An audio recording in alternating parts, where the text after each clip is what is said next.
Chapter 3. When attained the age of 17, my parents resolved that I should become a student at the University of Ingolstadt. I had hitherto attended the School of Geneva, but my father thought it necessary for the completion of my education that I should be made acquainted with other costumes than those of my native country. My departure was therefore fixed at an early date, but before the day resolved upon could arrive, the first misfortune of my life occurred, an omen, as it were, of my future misery. Elizabeth had caught the scarlet fever. Her illness was severe, and she was in the greatest danger. During her illness, many arguments had been urged to persuade my mother to refrain from attending upon her. She had at first yielded to our entreaties, but when she heard that the life of her favorite was menaced, she could no longer control her anxiety. She attended her sick bed. A watchful attention triumphed over the malignity of the distemper. Elizabeth was saved, but the consequences of this imprudence were fatal to her preserver. On the third day, my mother sickened. A fever was accompanied by the most alarming symptoms, and the looks of her medical attendants prognosticated the worst events. In her deathbed, the fortitude and benignity of this past of woman did not desert her. She joined the hands of Elizabeth and myself. "My children," she said, "my firmest hopes of future happiness were placed on the prospect of your union. This expectation will now be the consolation of your father. Elizabeth, my love, you must supply my place to my younger children. Alas, I regret that I am taken from you, and happy and beloved as I have been, is it not hard to quit you all? But these are not thoughts befitting me. I will endeavor to resign myself cheerfully to death, and will indulge a hope of meeting you in another world." She died calmly, and her countenance expressed affection even in death. I need not describe the feeling of those whose dearest ties are rent by that most irreparable evil, the void that presents itself to the soul, and the despair that is exhibited on the countenance. It is so long before the mind can persuade itself that she, whom we see every day, and whose very existence appear a part of our own, can have departed forever. That the brightness of a beloved eye can have been extinguished, and the sound of a voice so familiar and dear to ear can be hushed, never more to be heard. These are the reflections of the first days, but when the lapse of time proves the reality of the devil, then the actual bitterness of grief commences. Yet, from whom has not that rude hand rent away some dear connection? And why should I describe a sorrow which all have felt and must feel? The time at length arrives when grief is rather an indulgence than a necessity, when the smile that plays upon the lips, although it may be deemed a sacrilege, it is not banished. My mother was dead, but we had still duties which we ought to perform. We must continue our course with the rest, and learn to think ourselves fortunate, which one remains whom the spoiler has not seized. My departure for Ingolstadt, which had been deferred by these events, was now again determined upon. I obtained from my father a respite of some weeks. It appeared to me a sacrilege so soon to leave the repose, akin to death, of the house of mourning, and to rush into the thick of life. I was new to sorrow, but it did not the less alarm me. I was unwilling to quit the sight of those that remained to me, and, above all, I desired to see my sweet Elizabeth in some degree consoled. She indeed veiled her grief, and strove to act the comforter to us all. She looked steadily on life, and assumed its duties with courage and zeal. She devoted herself to those whom she had been taught to call her uncle and cousins. Never was she so enchanting as at this time, when she recalled the sunshine of her smile and spent them upon us. She forgot even her own regret in her endeavors to make us forget. The day of my departure at length arrived. Clerva spent the last evening with us. He had endeavored to persuade his father to permit him to accompany me and to become a fellow student, but in vain. His father was a narrow-minded trader, and saw idleness a ruin the aspiration and ambition of his son. Harry deeply felt the misfortune of being debarred from a liberal education. He said little, but when he spoke, I read in his kindling eye and in his animated glance a restrained but firm resolve not to be chained to the miserable details of commerce. We sat late. We could not tear ourselves away from each other, nor persuade ourselves to say the word farewell. It was said, and we retired, under the pretense of seeking repose, each fancying that the other was deceived.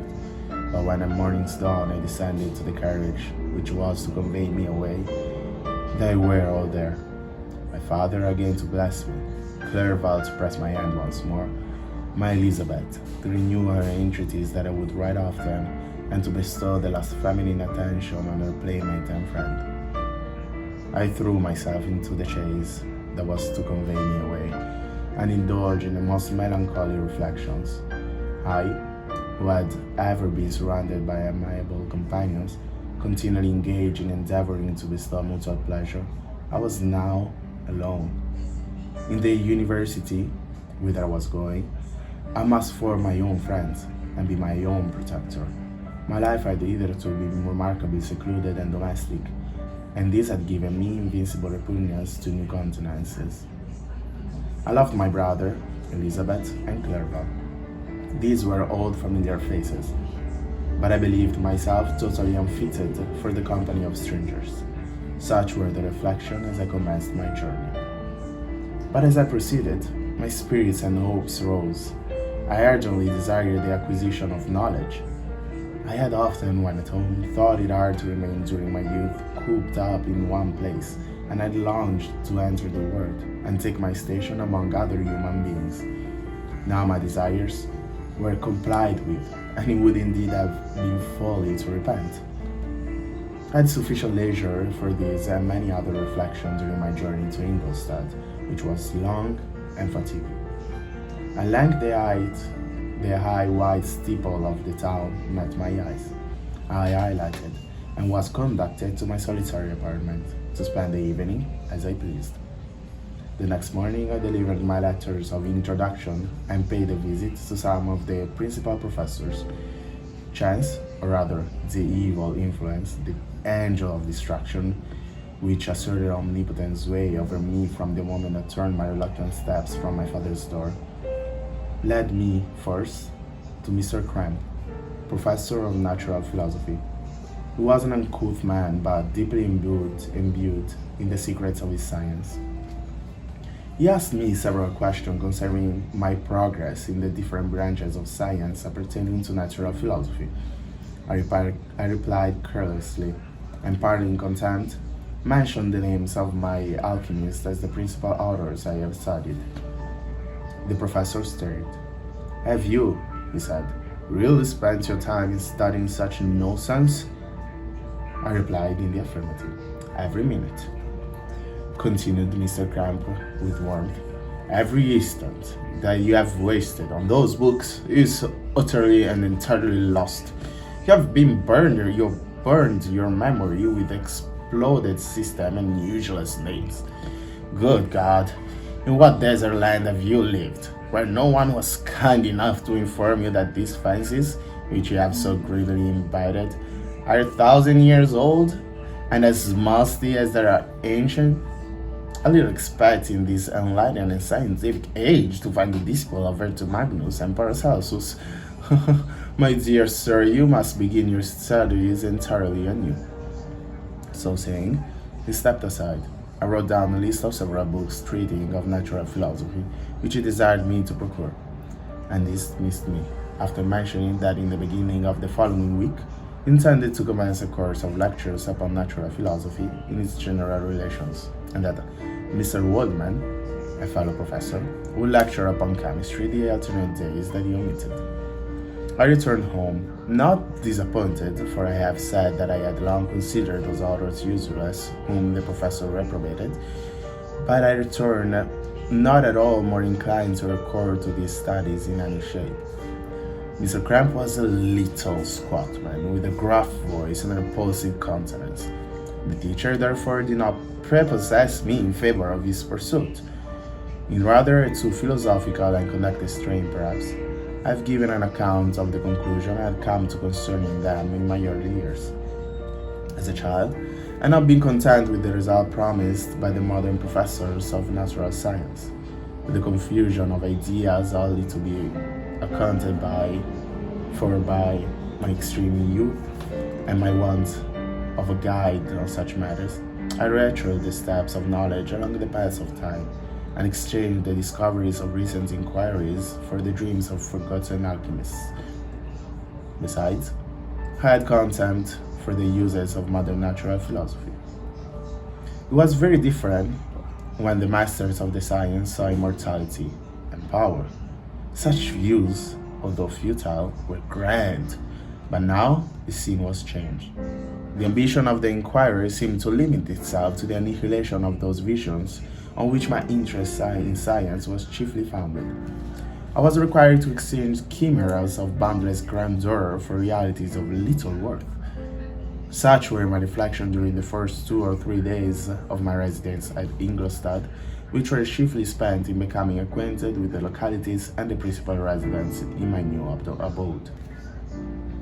But as the ensuing week commenced, I thought of the information which Mr. Cramp had given me concerning the lectures, and although I could not consent to go and hear that little conceited fellow deliver sentences out of a pulpit, I recollected what he said of Mr. Waldman, whom I had never seen, as he had hitherto been out of town. Partly from curiosity and partly from idleness, I went to the lecture room which Mr. Waldman entered shortly after. This professor was very unlike his colleague. I went into the lecture. This professor was very unlike his colleague. He appeared about 50 years of age, but with an aspect expressive of the greatest benevolence. A few gray hairs covered his temples, but those at the back of his head were nearly black. His person was short but remarkably erect, and his voice the sweetest I ever heard. He began his lecture by a recapitulation of the history of chemistry and the various improvements made by different men of learning, pronouncing with fervor the names of the most distinguished discoverers. He then took a cursory view of the present state of the science and explained many of its elementary terms. After having made a few preparatory experiments, he concluded with a panegyric upon modern chemistry, the terms of which I shall never forget.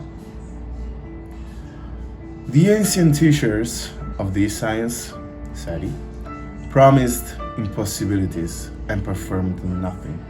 The modern masters promise very little. They know that metals cannot be transmuted and that the elixir of life is a chimera. But these philosophers, whose hand seems only made to dabble in dirt, and their eyes to pore over the microscope or crucible, have indeed performed miracles. They penetrate into the recess of nature and show how she works in her hiding place. They ascend into the heavens. They have discovered how the blood circulates and the nature of the air we breathe. They have acquired new and almost unlimited powers. They can command thunders of heaven, mimic the earthquake, and even mock the invisible world with his own shadows. Such were the professor's words. Rather, let me say such the words of fate announced to destroy me. As he went on, I felt as if my soul was grappling with a palpable enemy. One by one, the various keys were touched which formed the mechanism of my being. Chord after chord was sounded, and soon my mind was filled with one thought, one conception, one purpose. So much has been done, exclaimed the soul of Frankenstein. Far more will I achieve.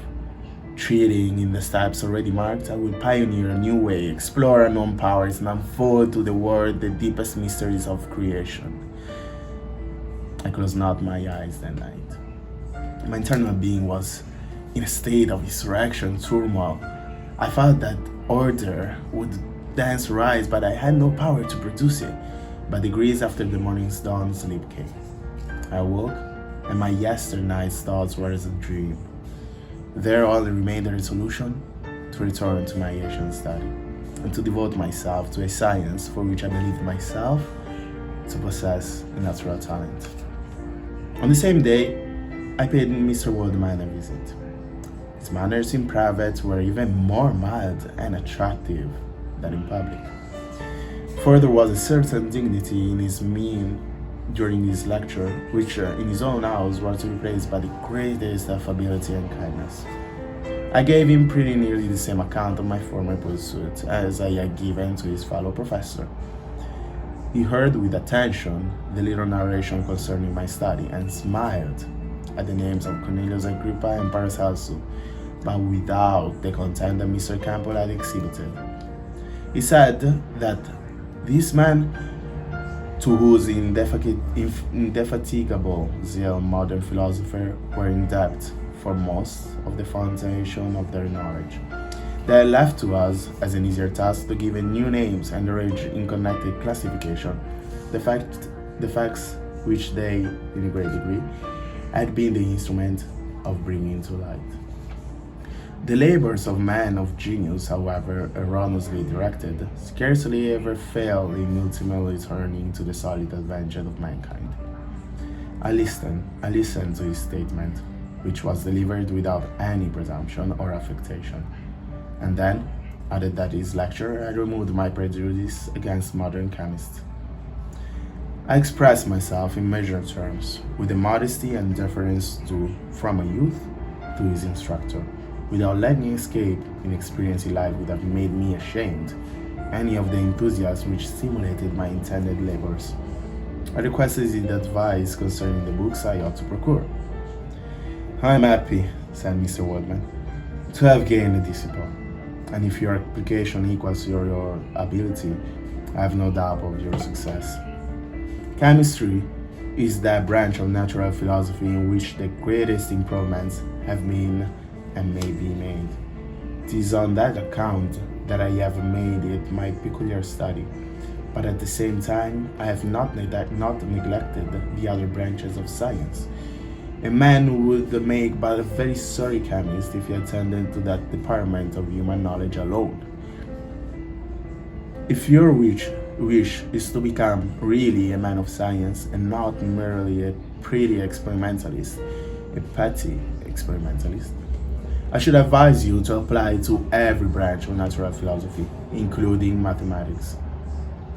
He then took me into his laboratory and explained to me the uses of his very machines, instructing me as to what I ought to procure and promising me to the use of his own when I should have advanced far enough in the science, not to derange their mechanism. He also gave me the list of books which I had requested, and I took my leave. Thus ended a day memorable to me. It decided my future destiny.